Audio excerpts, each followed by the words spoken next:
Hey guys, in this video I'm going to show you a few things about Unicode characters, how we use them now as opposed to how we used to, so it got a lot easier for you guys. Inside of your VMC folder over here, there's this lovely Slack key folder. You can also search for this if you'd like. Slack key, and then we have word keys up here. These function exactly the same way as your AutoHotkey script for Slack. So if you don't know about that, go there now, figure all that stuff out, ask someone. But if I right click on this one, run script, so this is the most recent one, I'm just going to consistently look for the most recent one. And I'm actually also going to open this so that you guys can see it. Open with Notepad. So what does this do? It gives us a couple of things, right? Inside of Word, the formatting for exponents is not that great, because if you format exponents inside of Word and then you copy it into Slack, oh my gosh, sorry, loud noises. If you copy it into Slack, then it will become weird and it won't turn out as exponents. So we want it to actually turn out as exponents.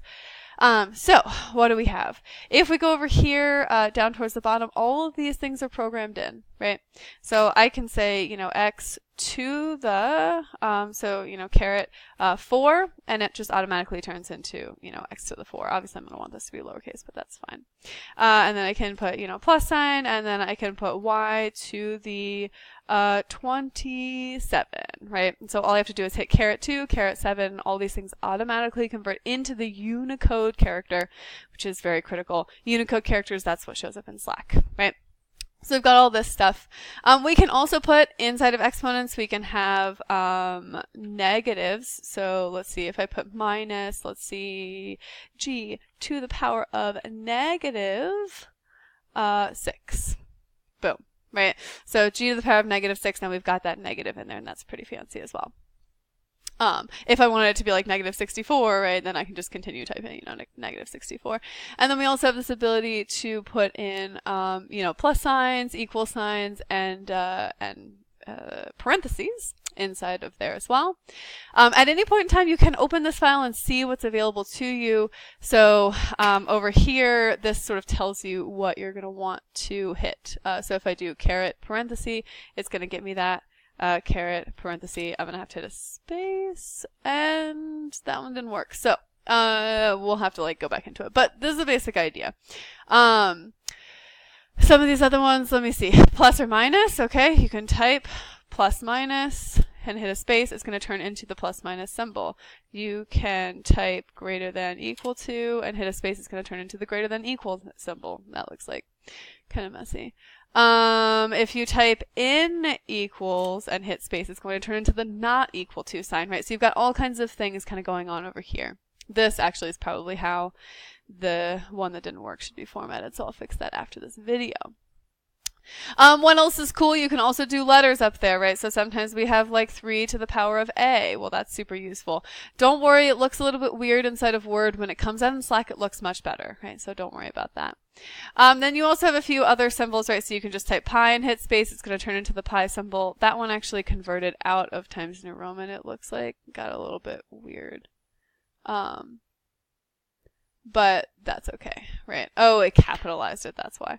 So we can undo automatic capitalization. You can also type, so let's say you want 90 degrees. You can do that. Obviously, you're not going to actually want that space there in front of it. You can just type delta and hit space. It's going to turn into a delta, right? So all these things are kind of there for you. You also have square root, cubed root, and quarter root. You have theta. You have the infinity symbol. This one's a little bit weird. So I like this arrow in particular. I have mine set up to do this. Dash, sorry, and then that thing. And hit space and it turns into this arrow. The standard one, if you do this on your computer, the way that it should show up right now is a kind of a bigger, fatter, shorter arrow, and I don't really like it as much personally.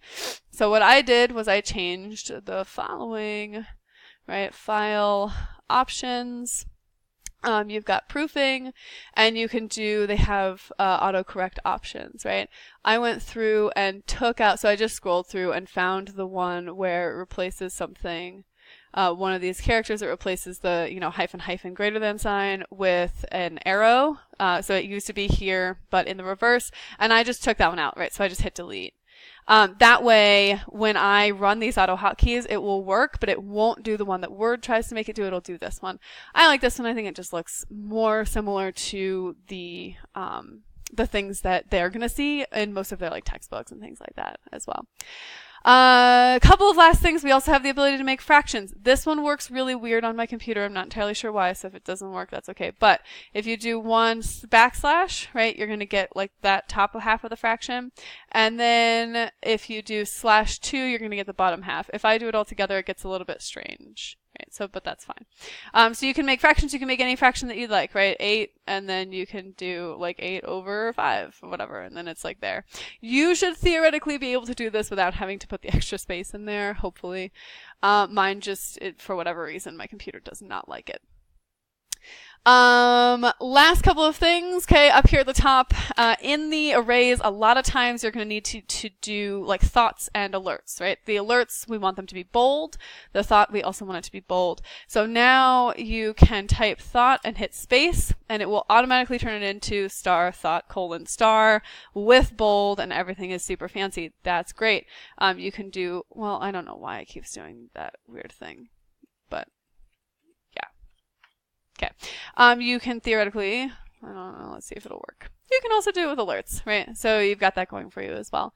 All of these things, basically, you just type the thing out, you hit space, it should work. If it doesn't work, because you've seen already, sometimes it doesn't, it gets a little bit excited, just let us know and we'll try to fix it. Sometimes it's the speed of the computer, the speed at which the thing happens, it's all sorts of different things. And like I said, if you're ever uncertain which things are programmed into here, you can just look, open it in Notepad, and if you want anything to be added, then you should also just, send me an email, or send Arvin an email. We can both add these things in, or we can teach you how. That's all for this video. Let us know if you have any questions.